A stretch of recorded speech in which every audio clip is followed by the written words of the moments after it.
This is A Big Cartel coming live from MOMOcon in Atlanta, Georgia. Bring it back. Yeah.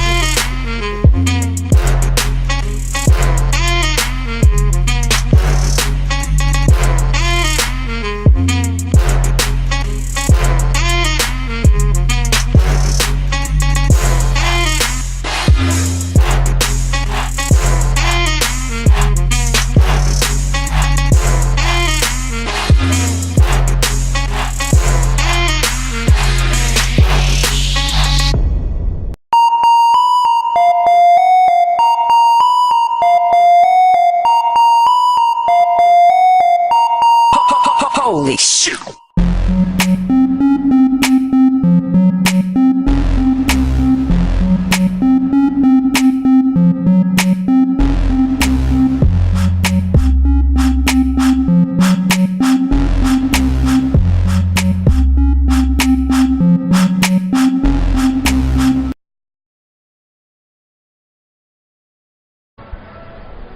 A Big Cartel coming live from MOMOcon, and I'm with Will Lathrop, with Razorfly Studios.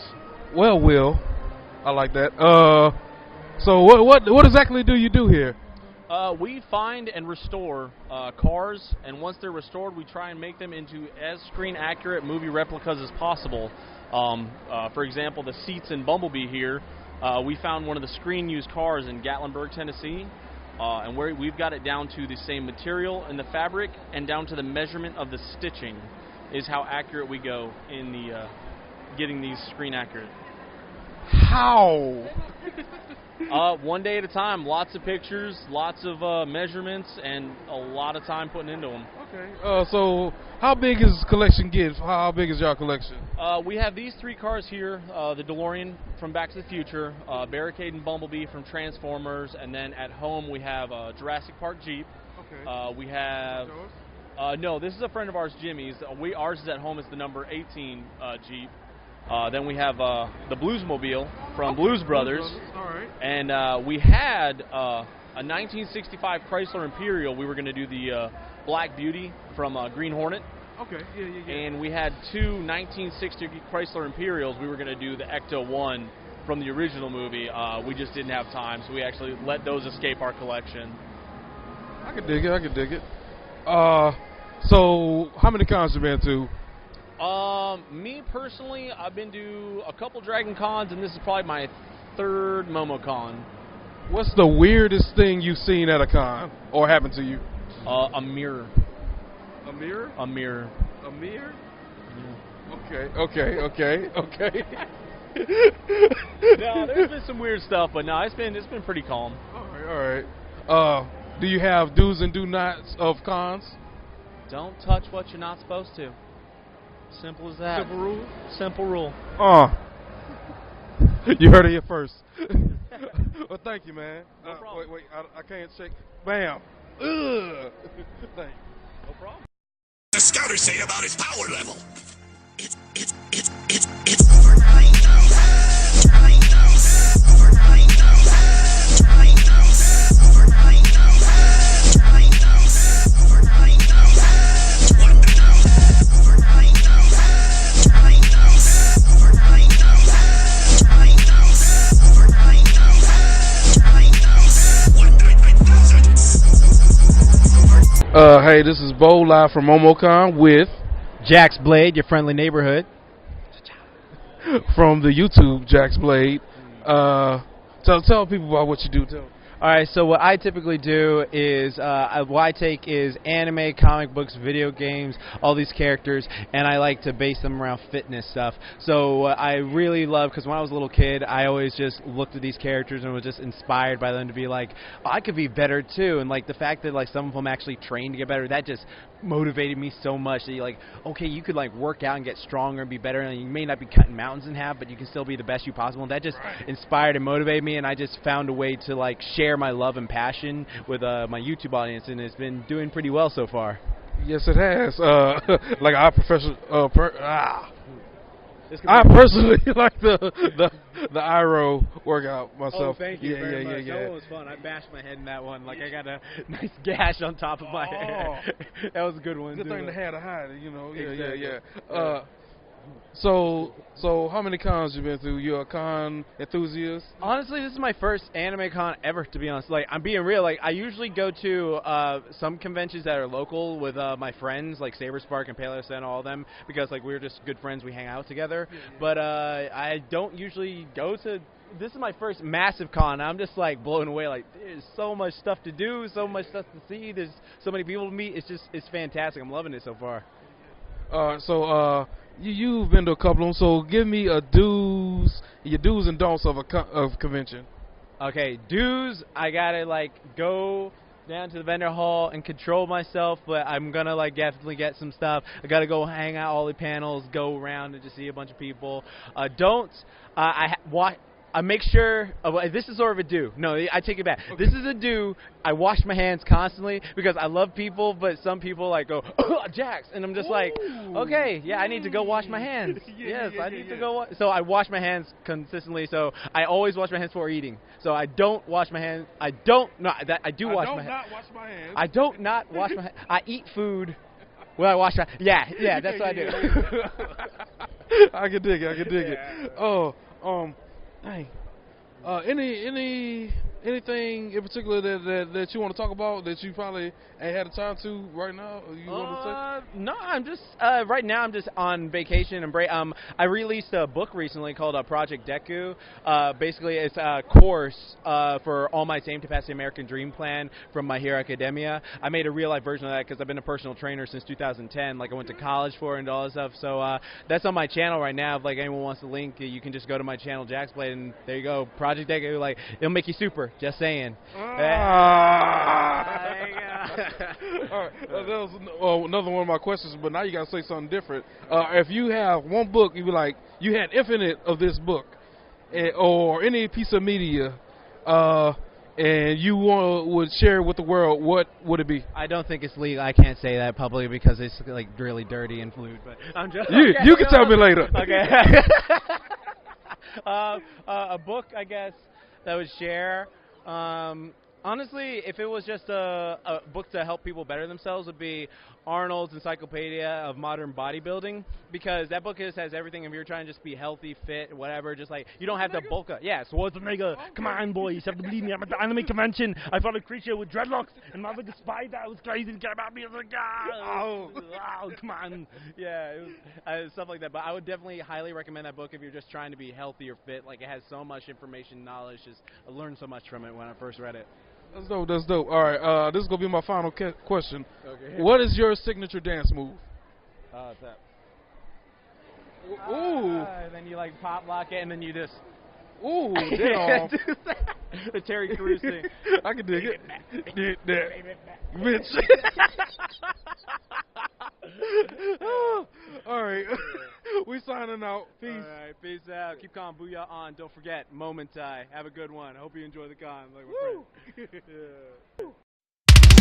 Representing all the scrolls everywhere, hiding more tricks. I must see the tiger millionaire. What you got against my combo breaker? You ain't nothing but a faker. Trying to show me what you're made of. Better come loose, swinging unafraid of. Trying to show me what you're made of. Better come loose, swinging unafraid of. Your dream is unclear. My name is McMuscles, don't you ever forget.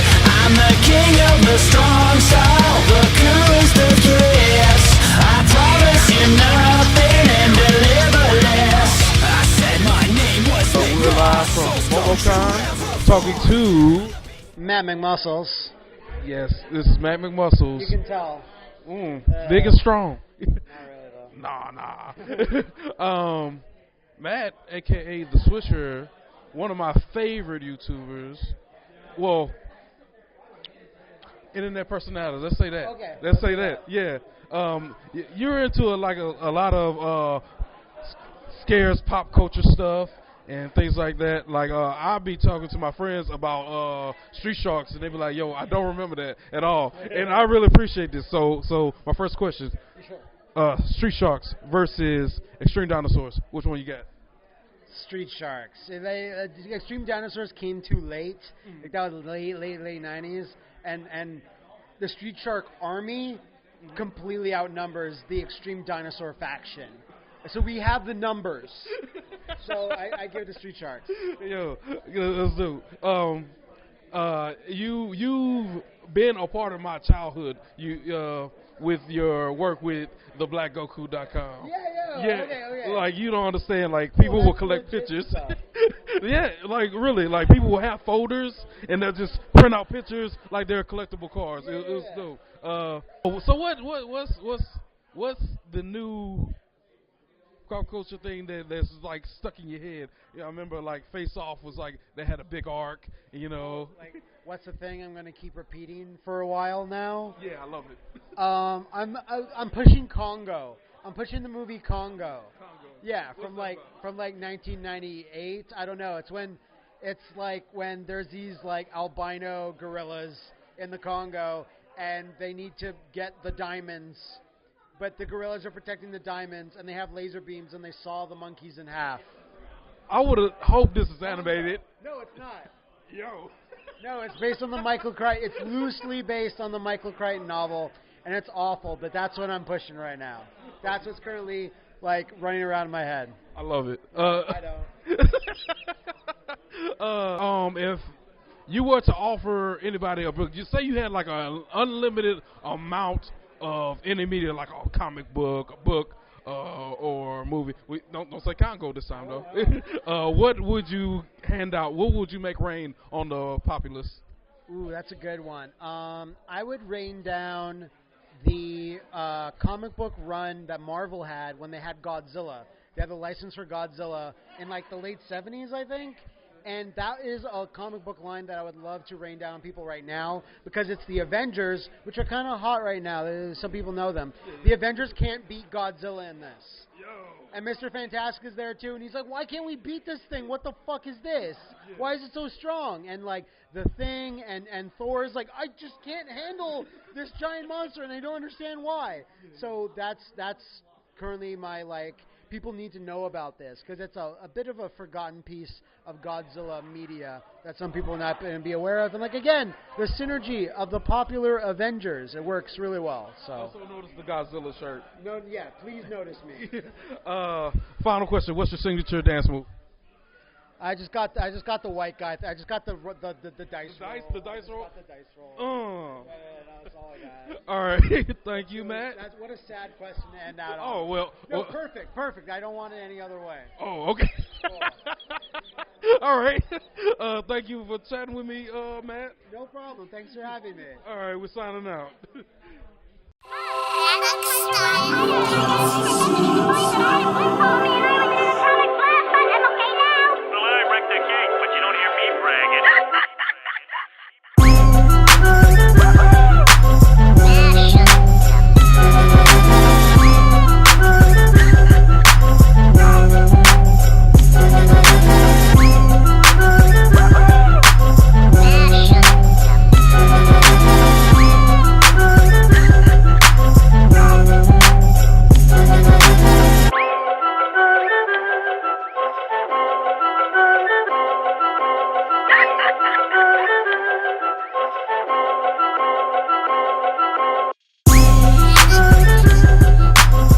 This is Bo live at MOMOcon with Mike Reese.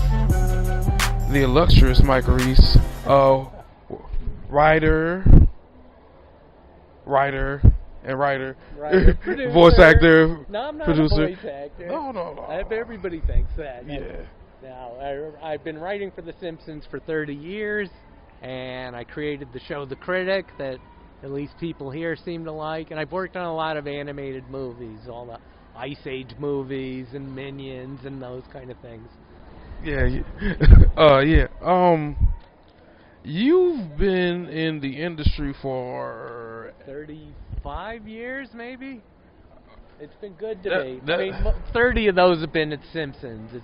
It's not like they just keep employing me. I got one job and I hung on to it. That's cool. I was wondering, how do you make sure that you always put out your best work? We have, we have just the great fear of being the guys that wrecked The Simpsons. Al Jean, in my book, let me show you my book. I've written this book about my 30 years at The Simpsons, Springfield Confidential. And Al Jean said, people may not always love the show, but we know we always worked our hardest on it. Even if you didn't like it, we never get lazy. And it's something like the name of an Itchy and Scratchy cartoon. That's 2 hours work. That's 8 guys pitching for 2 hours to come up with the best joke we can get. So we know even if it's not the best show, it's always the best we can all do. That's so compromise and giving and taking with other people. Get a lot of give and take, and very democratic too. I mean, every joke that's on The Simpsons, it's again a bunch of guys sitting in a room just saying stuff till somebody says something that makes everybody laugh. It's a democracy. I could dig it. Yeah. So you go to cons a lot? You're a con person? No, I mostly come to this one. I come to MOMOcon back when it was 800 guests came here. Oh. And that's it. I think I got grandfathered in. I just kept coming back year after year, and it's up to about 35,000. I hardly recognize the place anymore. That's wild. What will be doing a don't that you have for like going to a con? For going to a con? Yeah. Boy, I don't know. I'm always here working. I don't know. It's always fun. I mean, that's what I love about coming to these things is, I think if you look at it from the outside, people driving by the con see everyone in crazy costumes. They think, what a bunch of weirdos, what a bunch of nerds, what a bunch of crazy guys. Yeah. And that's all true. Yeah. But everyone's so nice. And it was, my friend there was talking about how polite everyone is and civil. There's no, you don't see a bunch of drunk hooligans or anything. Everyone's being cool and just having a great time. It's so, every year I come here, and when I leave at the end, I go, I'm really sad to have to go back to the real world. Yeah, poor real world. Don't have all the colors. What piece of media, whether book, you can't say your book now because you already talked about your book. All right. Would you, if you had like an infinite amount of them, would you gift to anyone that asks you for a recommendation or something? By anyone's piece of media? Wow, I don't know. I'll pitch myself again. All right. Even though I've worked on these things people know and a couple of successful shows, the thing I'm proudest of is this cartoon I made for the internet called Queer Duck, about a gay duck. Mm-hmm. And I made it just because at the time I did it, in the year 2000, there were no gay characters on TV. And I'm not gay, but I think I fake it pretty well. And I made this cartoon, and wow, was there a need for it? It just blew up, and we got to make a movie, and I got to go travel the world with Queer Duck, and I'm still proud of that because it's the only thing I ever did in my career with a conscience, to make the world a better place, and people really liked it. So all the Queer Ducks are on the internet. You can see on YouTube every episode of it, and it's real funny. Is there anything I haven't asked you that you want to talk about in particular, or something that's been on your mind that you wanted to share? No. Just to say, I'm a recent convert to Rick and Morty. Every once in a while, there's certain shows I don't watch because I can, as a producer, I know how hard they must be, and I'm watching that show going, how do they do it? That's like The Simpsons squared. There's just so much going on. So that's cool. It's all about hard work, and they must work really hard. All right. My final question is, what is your signature dance move? Oh, no. Here it is. This is my father, who could barely move, in fact. He had arthritis. He had one dance move that I brought all over the world, and here it is. He called it the swimmer. I don't even know what it means. I think it's German for swimmer. All right, thank you. First laugh I got out of you. Thank you. Thank you. That was fun. All right.